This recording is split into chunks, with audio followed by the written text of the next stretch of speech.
Hello, hello, everyone. This is Dave Kittle, and this is the Dave Kittle Show. Today we have Ray Berardinelli, one of our physical therapy colleagues and a previous practice owner. Today we're going to talk to him about his practice, Bellicare Physical Therapy in Pennsylvania, why he sold and exited his practice, who he sold to, a little bit of terms, not necessarily the purchase price. We're going to hear about why he did all that and his impressions and the most important aspects of his transaction and deal. So today, hey, Ray, welcome in.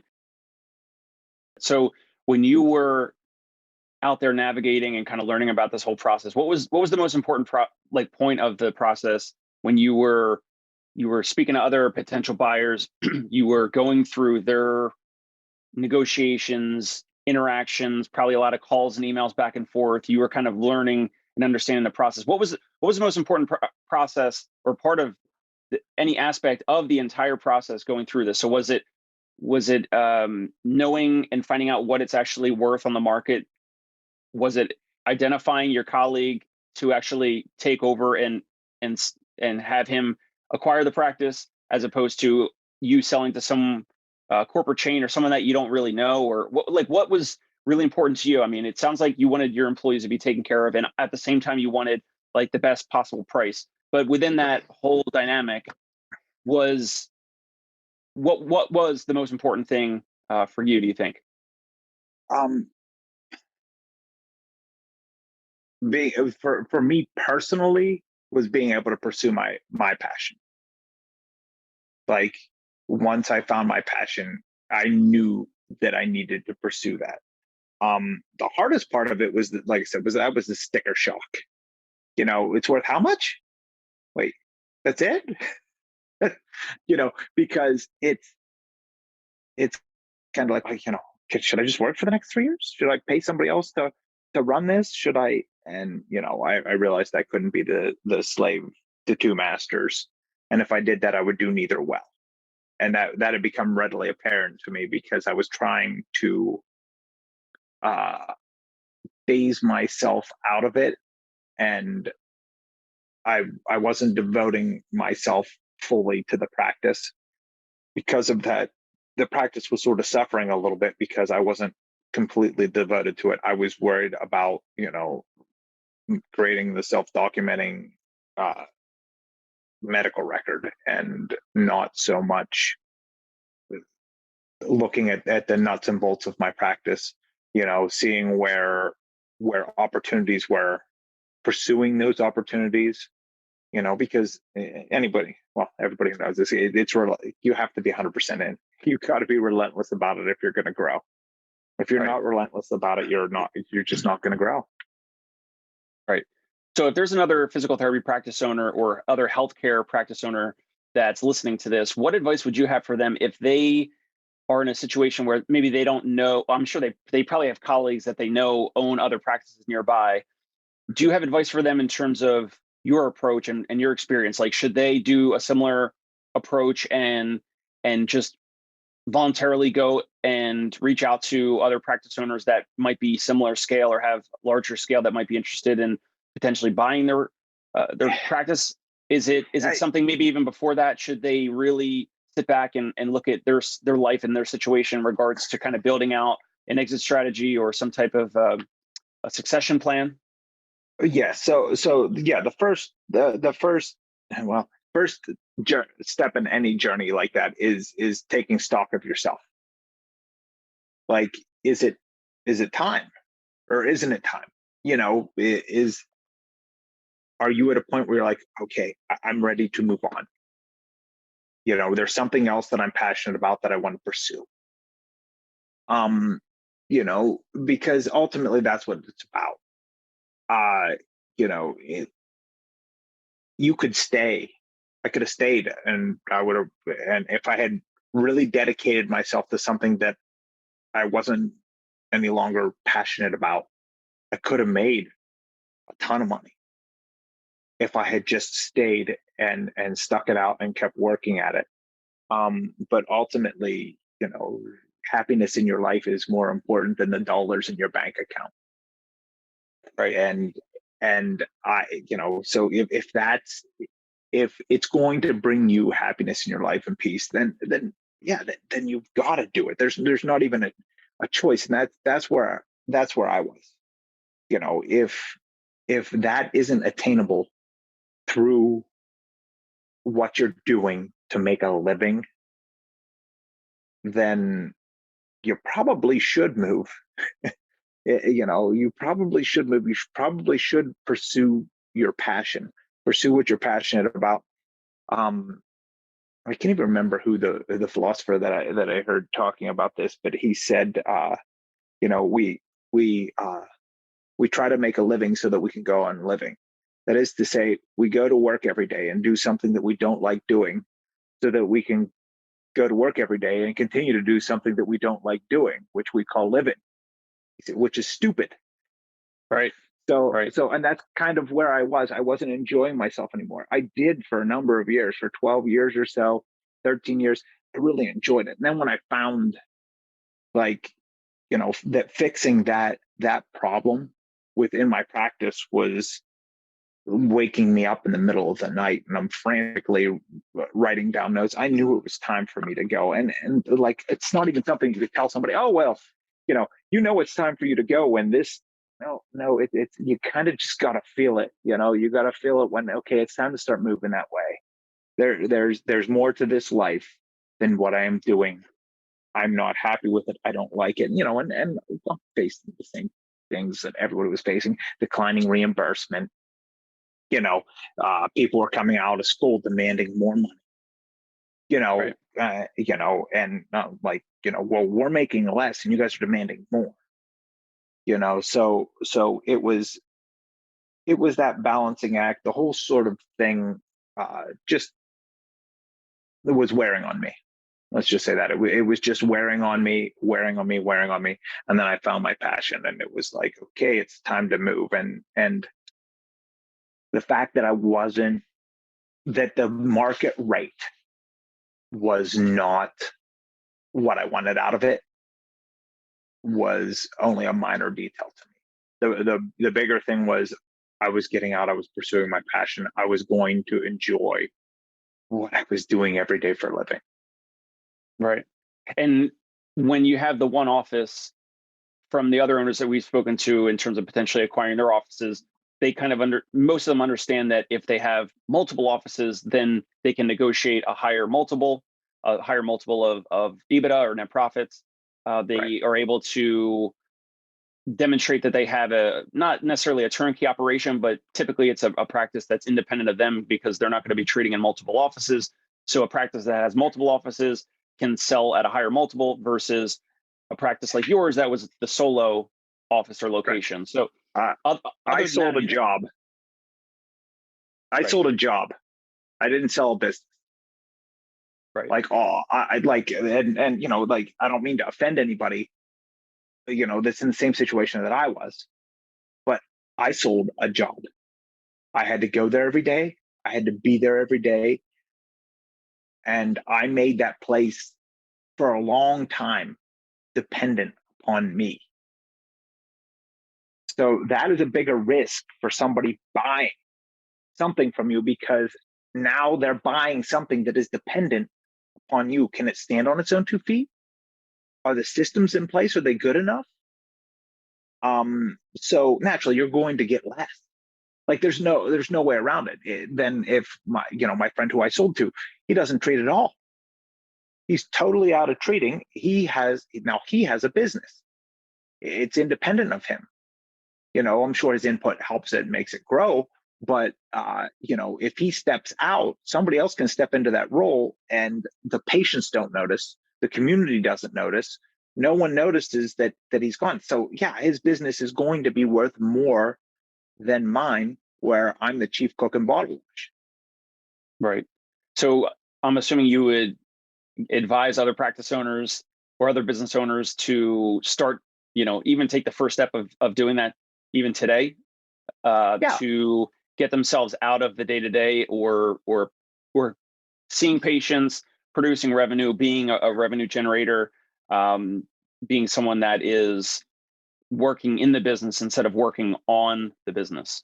The whole Gerber E-Myth approach. exactly. So that, what's funny, that book hit me like about a year before. Like, I had read it a couple of times. That book hit me like right, you know, when I was looking to sell. The whole thing hit me and came together. Yeah, systems are your business. Like, if you don't have systems, you don't have a business, and you either own your systems or your staff owns your systems, right? If it's not documented, if it's not repeatable, if you can't pull somebody else out and put them in the seat and they can very quickly operate at the same level of efficiency and do the same job just as well as the person that left, that's a pretty good indication that the other person owns your system. Well, this is, people say they have key employees, right? If you have a key employee, that's because they own your system. They're the one that owns the system. You don't own the system, or I didn't own the system. And once I started to look at those things, then me stepping back became a little bit easier. And if that's what somebody wants to do, then by all means, like, you have to start documenting everything. You got to start getting checklists together. You got to start getting, what's said on the first phone call. What are the therapists saying? What are they doing with the information that's gathered? So it's like it's like writing down and documenting like every step or procedure along the whole process, like every mechanism of the practice. Right. I don't like to use the word procedure because everybody thinks of policy and procedures manual and or a SOAP, or so, but those aren't really what you're like looking at. You're not looking it is a procedure, but I don't even like to use the terminology because people think policies and procedures, and that is not what this is. This is the nitty-gritty of how each individual job within your business works. These are the roles, these are the responsibilities. This is what you do on the first phone call. This is the information that is gathered. This is the information that's given to the therapist. This is when the follow-up call is made. This is that's what I'm talking about. It's that it is a procedure, that system that you have, that it doesn't matter who you put in the seat. The same questions have to be gathered on that first phone call. The same information has to be given to the therapist, right? And once it's documented, it's in place. If somebody quits or somebody's sick and you got to put somebody else in that seat, here's the checklist. Easier to carry it out, questions. Easier to repeat it. Yeah, so I can give it to you in a couple of minutes, and they can sit down and they can have almost the same conversation on the phone call that the other person would have, because I've given them some sort of system that they are following to create the experience that I want for my patients and for my therapists, within the confines of that job. Right. So some of your experience and where you were at in life in terms of the burnout, but also wanted to make sure your employees get taken care of. So that all makes sense. And at the same time, I want to kind of transition into what you're doing now, because we have many owners that we're speaking to about potentially acquiring their practices in New York and in New Jersey. And many of them that we're speaking to are, 60, 70 years old. So they're older, and they're at the point where maybe they don't have, like you said, key employees that are not able to or willing to take over the overall management and ownership of the practice. So that's some of the owners that we're speaking with. You are on the very young side in terms of age and experience of professionals who typically exit their practice. So that's awesome. But again, you hinted at a few things about what you're doing now, and you found a different passion. So I want to go into that. One thing I do want to note is that there may be something, a poster or a sign or something offensive behind you. And now I don't want to mention, because if you're listening on iTunes or Spotify or something like that, you got to jump over to the YouTube video. You're not going to see it, and Ray's not going to say what it is, but it has to do with his whole mission and what he's doing. It could be offensive. It's maybe a curse word, maybe it's big red letters, but you're gonna have to jump over to the YouTube video right now on this interview to check it out. So Ray, you had a couple different revelations in regards to what you were going to do next after exiting and selling your practice. And you hinted at some of the themes and some of the things that you realized in your practice. So again, because you're young, you had to go on and do something else. You weren't going to just be, drinking mojitos on a beach every day, and you were not ready to just fully unplug and retire. So what are you doing now that's taking up your time, and how does that kind of factor into healthcare and physical therapy and all that? Well, first, the interesting thing, right? You were saying about, you're not ready to retire, to sit on the beach, drink mojitos. What I'm doing now, I never want to stop. Like, that's why I left. That's why I sold, because I didn't feel that way about my practice anymore. And so to that end, I needed to move. I needed to do that thing that I want to do. Like they said, you want to go down to the beach and drink mojitos and watch the waves. Yeah, maybe when I'm done here, but I got a lot of I love what I'm doing, and I want to keep doing this. I want to get this done, So yeah, I don't think I'll ever fully stop doing this, because I love it. Like I am that passionate about it. So what are you doing? And tell us about the company, the product, all that, your mission. So well, this whole thing started out with just the stupid idea of, I looked at my phone and I was like, why can't all these timers going off the clock? Why aren't they in my phone? Right. So then that morphed into, okay, well, if I'm fixing this little piece of this, there's a lot bigger pieces that need fixed. And you mean timers in an orthopedic physical therapy office. So if anyone's correct. ever worked Setting in one of those timer offices, on a door, a timer for this or that, someone's on a modality, for someone's doing UBE this or whatever. So it started. I started out. I built that. Nobody wanted it. It was awful. It flopped. So then I kind of started building it further out into things that were more useful and things that were really consuming my time. Documentation. Like that's the biggest one. Like documentation, I was taking an hour and a half, 2 hours worth of paperwork home every night. I jumped from EMR to EMR to EMR. I was demoing, just looking for the answer to this time suck. Like I said earlier, I got into this to have a better life for my family. And I realized after a while that when I was in it, I was giving a worse life to my family. Like I would come home and I would spend an hour and a half like on the couch doing my documentation while my family was in the room. And my wife was telling me that, you're here, but you're not really present. You're in that computer doing your documentation, and I did that for a long, long time. And I missed a lot of things with my children, with my family, events, opportunities to spend time with them. And then removing that became my passion, So then I started looking, I realized that we needed some sort of artificial intelligence to start documenting for me. Like why I found that we were checking the same things. When we're documentation review, everybody, every single time therapeutic exercise is checked, right? We select therapeutic exercise as one of the things that we're going to do. Manual therapy, all the time, was there for certain things, right? And I said, well, why can't these already be pre-selected? Why can't this thing learn from me and start to spit out what I want, right?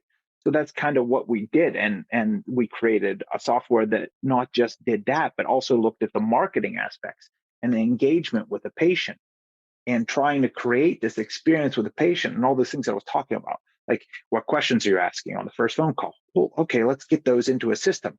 All right, let's dump those automatically into the documentation to the therapist. Let's tell the therapist what that first phone call and tell them what the patient said. So now the patient walks in and you're repeating to them what they already said to the front office. And it doesn't matter if it's a brand new therapist. It doesn't matter if it's somebody that's been there for 10 years or the person at the front desk is brand new. The information is always there. It's always discussed. So the patient knows exactly what to expect. And it's totally a different experience than they've ever had. They're used to repeating themselves. They fill out the past medical history form. And then you then ask them the same questions off the past medical history form later in the evaluation, and because you have to document them. Well, why doesn't that just pull off and dump into the documentation? So that's kind of where the documentation piece started. And then we wanted to improve. Like when I started my practice, I started reaching out to people, right? I would call people, hey, how are you doing? Hey, how did that work out? Oh, you're a little bit sore, right? So my practice grew, and then I lost the ability to do that. I lost the time to do that. So we created automated systems to make that phone call automatically. It's not a robotic call; it's my voice, right? And it just shows up as a missed call with a voicemail, and then I send them a text. Well, I don't. The system does automatically throughout different points in the patient life cycle. And so we're getting ahead of it. We're setting their expectations. We're creating a better experience for them. And ultimately, to my practice, what was happening, cancellation no-show rate was improving, completed plan of cares were going up, AKA we're making more money.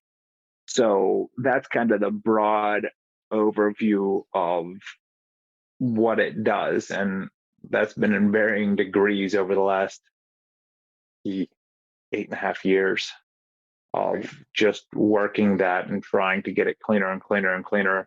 And that's part of the reason that I was saying that, I showed them where they could improve my practice. I was using my practice like a lab, to be perfectly honest.